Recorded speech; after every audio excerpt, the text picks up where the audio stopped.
అందరికీ నమస్కారం. నేను మీ Janitha. Welcome to Shashi TV. మరి ఈ మధ్య కాలంలో సోషల్ మీడియాలో, యూట్యూబ్‌లో ఎక్కడ చూసినా కూడా బెట్టింగ్ యాప్స్‌కి సంబంధించి రకరకాల న్యూస్‌లన్నీ కూడా బయటికి వస్తూ ఉన్నాయి. రకరకాల మనుషులు బయటికి వస్తున్నారు. బెట్టింగ్ యాప్ ప్రమోట్ చేయడం వల్ల చాలా మంది జైలుకెళ్ళిన వాళ్ళు కూడా ఉన్నారు ప్రెజెంట్ అయితే. సో ఇది చాలా కాంట్రోవర్సీ నడుస్తుంది బయట యూట్యూబ్‌లో. మరి దీని గురించి మాట్లాడడానికి ప్రస్తుతం నరేష్ గారు ఉన్నారు. హాయ్ అండి.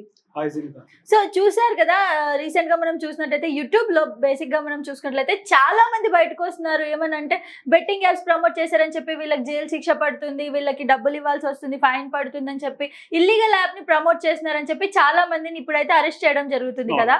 అందులో ముఖ్యంగా హర్ష సాయి ఫస్ట్, హర్ష సాయి తర్వాత భయ్యా సన్నీ యాదవ్, ఆ తర్వాత లోకల్ బాయ్ నాని, ఇప్పుడు వచ్చేసి మన హైదరాబాద్ నుంచి కూడా ఇమ్రాన్ గారు వస్తున్నారు. అండ్ అలాగే చాలా మంది ఉన్నారు ప్రాంక్ స్టార్లు. వీళ్ళందరూ కూడా యూట్యూబ్ లో ఎవరైతే ప్రమోట్ చేస్తున్నారో ఇల్లీగల్ బెట్టింగ్ యాప్స్ ని, వీళ్ళందరినీ కూడా బయటికి తీసుకొస్తున్నారు సజ్జనార్ సార్ అని చెప్పేసి అంటూ ఉన్నారు కదా. ఏంటండి అసలు ఈ న్యూస్ అంటే ఏం నడుస్తుంది?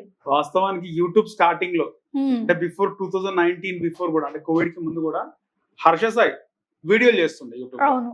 ఏ టైప్ ఆఫ్ కంటెంట్ అంటే ఆ కంటెంట్ క్రియేటర్ అంటే టిప్స్, ముఖ్యంగా ఏమంటారు, ముఖ్యంగా వర్కౌట్ గురించి, బాడీ బిల్డింగ్ గురించి, హెల్త్ గురించి, మామూలుగా మనం ఎలా అబ్బాయిలు ఏ విధంగా గ్రూమ్ అవ్వాలి ఈ టిప్స్ చెప్తుండే హర్ష సాయి. మంచి బ్యాక్గ్రౌండ్ తో, అప్పుడే మంచి బ్యాక్గ్రౌండ్ తో చెప్తుండే, చాలా మంచిగా ఎడిటింగ్ చేయిస్తుండే. సో ఆ తర్వాత హర్ష సాయి నార్మల్ గా రకరకాల వీడియోలు చేయడం, ఇవన్నీ చేయడం, పాపులారిటీ అంటే ద ఫస్ట్ యూట్యూబర్ అనుకుంటా అన్ని ల్యాక్స్ సబ్స్క్రైబర్లు రావడం, బిలియన్స్ లో సబ్స్క్రైబర్ వచ్చినారు. ఆ తర్వాత హర్ష సాయి తర్వాత చాలా మంది, లోకల్ బై నాని అయితే ఆయన టిక్ టాక్ చేసుకుంటుండే. సో అక్కడ నుంచి ఫాలోవర్స్ టిక్ టాక్ పోయి తర్వాత ఇన్స్టాగ్రామ్ రావడం, ఫాలోవర్స్ పెరగడం, యూట్యూబ్ లోకి రావడం. ఇక మీరు చెప్పినట్టు భయ్యా సన్నీ యాదవ్, మోటో వ్లాగర్, ఇలా చాలా మంది పేర్లు వస్తున్నాయి. రీసెంట్ గా పల్లవి ప్రశాంత్ పేరు కూడా వచ్చింది. నాన్ వేషన్ చెప్పడం కూడా జరిగింది. చెప్పడం కదా, వీడియో చేయడం, థంబ్నెయిల్ రిలీజ్ చేయడం, పరేషన్ బాయ్స్ ఇమ్రాన్, వీళ్ళందరూ కూడా వాళ్ళ వాళ్ళ స్టైల్లో వాళ్ళు చేసే వ్లాగ్స్ కానీ చాలా మంది అట్రాక్ట్ అయ్యి, చాలా సబ్స్క్రైబర్స్, చాలా వ్యూవర్షిప్ ఉంది, చాలా ఫాలోయింగ్ ఉంది. వాళ్ళు ఇన్ఫ్లుయెన్స్ చేయగలుగుతారు జనాలని. అంటే వాళ్ళ వీడియోస్ చూస్తూ వాళ్ళని అభిమానించడము, వాళ్ళ రెగ్యులర్ గా వాళ్ళ వీడియోస్ ని వాచ్ చేయడము, చాలా వ్యూస్ వస్తాయి కదా. మనం చెప్పుకున్న పేర్లన్నీ వాళ్ళ వీడియోస్ కి చాలా వ్యూస్ వస్తాయి. సో మనం బాగా వాళ్ళ వీడియోస్ కి ఎడిక్ట్ అయినప్పుడు, వాళ్ళని చూస్తున్నప్పుడు వాళ్ళు చెప్పేది కూడా వింటారు. సో ఇక్కడ బెట్టింగ్ యాప్స్, ఒకసారి బెట్టింగ్ యాప్స్ గురించి మాట్లాడుకుంటాం. వీళ్ళు బెట్టింగ్ యాప్స్ ని ప్రమోట్ చేస్తున్నారు. వీళ్ళు ప్రమోట్ చేయడంతో చాలా మంది అరే ఇది బాగుంది. భయ్యా సన్నీ యాదవ్ రీసెంట్ గా కెమెరా కొనడానికి వెళ్ళిండు, డబ్బులు 90,000 తక్కువని అప్పుడే బెట్ వేసిండు యాప్ లో, 90,000 వచ్చింది. సో నిజంగా బెట్టింగ్ యాప్స్ లో డబ్బులు వస్తాయి అంటే ఖచ్చితంగా డబ్బులు వస్తాయి, కానీ అదొక ట్రిక్ ప్రకారం ఉంటుంది. నాకు తెలిసిన వాళ్ళు ఉన్నారు ఈ బెట్టింగ్ యాప్స్ లో డబ్బులు పెట్టేసి, చాలా మంది నైట్ టైంలో లేకపోతే డ్రింక్ చేసినప్పుడు వాళ్ళ అకౌంట్ లో డబ్బులని పెట్టేస్తుంటారు. పెట్టినప్పుడు ఒక్కొక్కసారి వాళ్ళు 10,000 పెట్టినప్పుడు 7,000 8,000 రావడం. 1:2 1:3 రేషియో మనం చూస్తున్నాం కదా సినిమాల్లో బెట్స్ చేస్తారు. లైక్ ఒకసారి మగధిర మూవీలో రేస్ చేసినప్పుడు రామ్ చరణ్ రేస్ 1:3 1:10 రేషియో ప్రకారం వేస్తారు.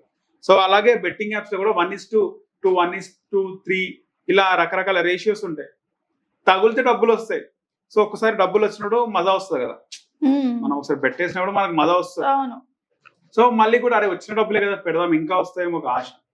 సో బెట్టింగ్ యాప్స్ చాలా మంది ఆడుతున్నారు, కాకపోతే ఆడైన వాళ్ళు ప్రాఫిట్ కంటే లాస్ అయిన వాళ్ళే ఉన్నారు. సో వీళ్ళకు ముఖ్యంగా వీళ్ళు ప్రమోట్ చేసినందుకు వీళ్ళకు రీసెంట్ గా నాన్ వేసిన కానీ యువ సామ్రాట్ వీళ్ళు మాట్లాడుతున్నారు కదా, క్రోర్స్ లో వచ్చిన వీళ్ళకి డబ్బులు. పరేషన్ బాయ్స్ ఇమ్రాన్ కి సంబంధించి 20-25 కోట్ల వరకు బెట్టింగ్ యాప్స్ ప్రమోషన్ చేసినందుకు వచ్చినాయని చెప్పి తెలుస్తాం. అయితే వీళ్ళందరూ అన్నదంతా బానే ఉందండి, కానీ ఎక్కడ పల్లవి ప్రశాంత్ ఎందుకు లాగుతున్నారు? పల్లవి ప్రశాంత్ అనే పేరు కూడా బయటకు వచ్చింది. ఎక్కడ మనం మొత్తం అతని యూట్యూబ్, ఇన్స్టాగ్రామ్ చెక్ చేసుకున్నా కూడా ఎక్కడ పల్లవి ప్రశాంత్ ఒక్క ప్లేస్ లో కూడా బెట్టింగ్ యాప్ ని ప్రమోట్ చేసినట్టు, లేదా ఏదైనా ఇల్లీగల్ వస్తువుని ప్రమోట్ చేసినట్టు ఏమి కూడా లేదు. మరి ఎందుకు పల్లవి ప్రశాంత్ కూడా లాగుతున్నారు అంటారు ఇందులో? పల్లవి ప్రశాంత్ ని లాగడానికి కారణం ఏంటంటే నాన్ వేషన్ చూసుకుంటే ఆయన యూట్యూబ్ ఛానల్లో భయ్యా సన్నీ యాదవ్ సంబంధించిన థంబ్నెయిల్ పెట్టిండు, పరేషన్ బాయ్స్ కి సంబంధించి అరెస్ట్ అనే థంబ్నెయిల్ పెట్టిండు, ఇప్పుడు పల్లవి ప్రశాంత్ పెట్టిండు. సో నాన్ వేషన్ గురించి ఎవరైనా మాట్లాడినా, ఎవరైనా ఏమన్నా కొంచెం ఏదైనా వీడియో చేసినా కూడా వాళ్ళకి టైం వచ్చినప్పుడు నాన్ వేషన్ వీడియో తీసి రిలీజ్ చేస్తారు. ఎందుకంటే నాన్ వేషన్ మోస్ట్ పాపులర్ అయినాడు, చాలా తక్కువ టైంలో మోస్ట్ పాపులర్ అయినాడు. చాలా మంది సెలబ్రిటీస్ నాన్ వేషన్ అని ఇమిటేట్ చేస్తుంటారు, అంత ఫాలోయింగ్. వాళ్ళు ఎక్కడో అబ్రాడ్ లో ఉండి, ఎక్కడో ఏ కంట్రీలో ఉండి వీడియో రిలీజ్ చేస్తారు. అవును. సో ఇండియాలో ఉండి రిలీజ్ చేస్తే అంటే ఆ స్టోరీ వేరేలాగా ఉంటుంది. సో పల్లవి ప్రశాంత్ ని టార్గెట్ చేస్తూ పెట్టినాడు. మనం కూడా పల్లవి ప్రశాంత్ ని అప్రోచ్ అయినాం, రెస్పాండ్ అవ్వట్లేదు. అంటే ఇప్పుడు ఇదంతా చూసినట్లయితే పల్లవి ప్రశాంత్ అయితే ఎక్కడ కూడా బెట్టింగ్ యాప్ చేశాడని లీగల్ గా అయితే ప్రూఫ్ అవ్వలేదు కదా. ఇంకా ప్రూవ్ అవ్వలేదు. ఇప్పుడు ప్రభుత్వం చాలా సీరియస్ గా ఉంది బెట్టింగ్ యాప్స్ పైన. అవును. ఆల్రెడీ బయ్యా సనియాలకు సంబంధించి రిమాండ్, ఇప్పుడు పరేషాన్ బాయ్స్ ఇమ్రాన్ ఆయన కూడా అరెస్ట్ చేస్తారు. పల్లవి ప్రశాంత్ ఆల్రెడీ బిగ్ బాస్ నుంచి బయటకు వచ్చాకనే అరెస్ట్ అయ్యాడు. ఆయనను కూడా అరెస్ట్, తమ్నేల్స్ ఎట్లా ఉంటాయి యూట్యూబ్ లో చాలా మంది తమ్నేల్ చూసి నమ్మిన వాళ్ళు కూడా ఉంటారు. అవును. నాన్ వేసిన పెట్టిన తమ్నేల్ చూసి చాలా మంది పల్లవి ప్రశాంత్ అరెస్ట్ అయ్యేమో అని కూడా అనుకుంటాం. మనకు తెలుసు కాబట్టి మనం మాట్లాడుతున్నాం. సో అలాంటి కేసు అలాంటి విచారించే అవకాశం కూడా ఉంటది కదా. అవును. ఎందుకు ఈ ఇల్లీగల్ ఏవైతే యాప్స్ ఉన్నాయో వీటిని ప్రమోట్ చేసిన వాళ్ళని అరెస్ట్ చేస్తున్నారు. మరి నిజంగా గవర్నమెంట్ కి జనాల పట్ల అంత అభిమానం ఉండి అయ్యో వీళ్ళు బాగుండాలి వీళ్ళు లాస్ అవ్వద్దు అని ఉండుంటే మరి ఎందుకు గవర్నమెంట్ డైరెక్ట్ బెట్టింగ్ యాప్స్ ని అనేది మొత్తం బ్యాన్ ఎందుకు చేయట్లేదు అన్నది కూడా ఒక క్వశ్చన్ ఇక్కడ ఉంటుంది. సో ఖచ్చితంగా బ్యాన్ చేసే అవకాశం కూడా ఉంటుంది. సీరియస్ గా ఉంది ఇప్పటికే. ఇంకోటి, ఈ బెట్టింగ్ యాప్స్ లో పార్టిసిపేట్ చేసే వాళ్ళు ఆడేవాళ్ళు అందరు కూడా అంటే middle class, above middle class. చాలా మంది వర్క్ చేయకుండా అమ్మనైనా సంబంధించిన డబ్బులు ఉంటాయి, అకౌంట్ లో ఉంటాయి, వాళ్ళు ఏదో 3 స్వింగ్ లో ఉంటారు, ఆడేస్తుంటారు. నిజంగా అంటే ఏం లేని వాళ్ళు బిలో మిడిల్ క్లాస్ కి సంబంధించిన వాళ్ళు ఆడడం తక్కువ. చాలా వరకు రీసెర్చ్ చేస్తే అబోవ్ మిడిల్ క్లాస్ వాళ్ళే చాలా వరకు ఆడుతున్నారు ఈ బెట్టింగ్ యాప్స్ లో. అంటే ఏంటంటారు నరేష్ గారు, వీళ్ళందరూ ఈజీ మనీకి అలవాటు అయిపోయారు. అంతే కదా, ఈజీ మనీ. కానీ నేను చూసినంత వరకు నాకు తెలిసిన ఫ్రెండ్ సర్కిల్లో ఎవరైతే బెట్టింగ్ యాప్స్ యూస్ చేశారో ఎక్కువ మంది లాస్ అయిందే విన్నాను. కానీ వీళ్ళు ఒక 10,000 పెడితే కనీసం వాళ్ళకి 2K కూడా రాలేదు రిటర్న్ అని చెప్పేసి అన్న వాళ్ళే ఉన్నారు. కానీ లేదు మాకు పెట్టిన దానికంటే ఎక్కువ ప్రాఫిట్ వచ్చింది అన్నది ఎవరు లేరు. ఇంకొకటి మనం ఆన్లైన్ లో చూసుకున్నట్లయితే బెట్టింగ్ యాప్స్ కి అదేదో సమ్ ట్రిక్స్ ఉంటాయంట కదా. సో వాళ్ళంతా తెలుసుకుని చేస్తారంట వాళ్ళ లాభం కోసం. ఏదైతే యాప్ వాళ్ళు ఉన్నారో వాళ్ళు నిజమైన ఇప్పుడు వాళ్ళు మ్యానిపులేట్ చేస్తారు. వాళ్ళు మొత్తం కూడా మానిటరింగ్ ఉంటది. ఇప్పుడు వీడు 5,000 పెడతాడు, పోతాయి. తర్వాత 4,000 పెడతారు, ఇంకా 3,000 పెడితే ఆ మానిటర్ చేసేటప్పుడు అరే ఇంకా వీడు పెట్టాడు, ఇంకా వీడు వెళ్ళిపోతున్నాడు, ఇంకా ఎగ్జిట్ అవుతున్నాడు యాప్ అన్నప్పుడు వాళ్ళు 2,000 పెడితే 5,000 10,000 డబ్బులు ఇస్తారు. వేసినప్పుడు వాడు ఏం చేస్తారు, స్వింగ్ తోని సరే 10,000 వచ్చినాయి కదా మన డబ్బులు మనం పెట్టుకుని ఇంకో 5,000 తో మళ్ళీ ఆడదాం. సో అలా మన స్వింగ్ ని బట్టి మానిటరింగ్ ఉంటుంది. ఏముంటుంది, డబ్బులు పెడితే డబ్బులు వస్తాయి. మనం చాలా వరకు కూడా యాప్స్ కి సంబంధించి అడ్వర్టైజ్మెంట్ కూడా చాలా చూస్తూ ఉంటాం. ఫేస్బుక్ లో, యూట్యూబ్ లో ఏదైనా వీడియో ఓపెన్ చేసినప్పుడు వాడు ఒకేసారి వారికి 9 lakhs వస్తాయి. చాలా వరకు ప్రమోట్ చేస్తున్నారు, అందరూ ప్రమోట్ చేస్తున్నారు. నష్టపోయేది మనమే, మనలాంటి వాళ్ళు నష్టపోయేది. ఇంకొకటి, ఇప్పుడు ఐపీఎల్ స్టార్ట్ అవబోతుంది. మాక్సిమం మొత్తం ఇయర్ లో ఐపీఎల్ టైంలోనే బెట్టింగ్ అనేది ఎక్కువ జరుగుతుంది, మనందరికీ తెలుసు. మరి ఏంటి ఇప్పుడు గవర్నమెంట్ ఏమైనా చర్యలు తీసుకుంటారా ఐపీఎల్ టైంలో? దీంట్లో ముఖ్యంగా గవర్నమెంట్ లో ఉన్న కొద్ది మంది పెద్దలే ఇదంతా కూడా ఈ బెట్టింగ్ కి సంబంధించిన పెద్ద నెట్వర్క్ ఉంటది. సో వాళ్ళ దాంట్లోనే ఉంటారు.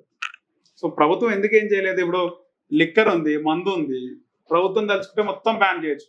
ఎందుకు చేస్తలేదు బ్యాన్? ఎందుకు చేయదు అంటే ప్రభుత్వానికి అందులో నుంచి డబ్బులు వస్తాయి, ప్రాఫిట్ ఉంది అందులో. సో ప్రభుత్వం వాళ్ళకి సంబంధించి ముఖ్యంగా ఈ బెట్టింగ్ యాప్స్ లో అయితే వాళ్ళ చేయి కూడా ఉంటది. అంటే ఈ ఐపీఎల్ కి సంబంధించి బెట్టింగ్స్ లో ప్రభుత్వంలో ఉన్న వాళ్ళు, క్రికెట్ టీమ్ లకు సంబంధించి ఆ అసోసియేషన్ లో ఉన్నటువంటి కొంతమంది ఇన్ఫ్లుయెన్స్ చేసే పెద్దల హస్తం కూడా ఉంటది. సో ఫైనల్ వ్యూవర్స్ కి అయితే ఏం చెప్తామంటే, ప్రెసెంట్ బెట్టింగ్ యాప్స్ కి సంబంధించి చాలా వైరల్ నడుస్తుంది బయట.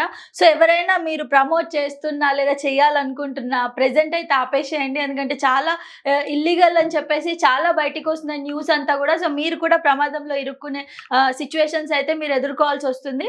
సో ఇప్పుడైతే ఎవరైతే చూస్తున్నారో మా వ్యూవర్స్ అందరు కూడా ప్లీజ్ బెట్టింగ్ యాప్స్ ని అయితే యూజ్ చేయకండి. మేమైతే జస్ట్ చెప్పగలం, అదంతా తర్వాత మీ ఇష్టం, అంతే కదండి.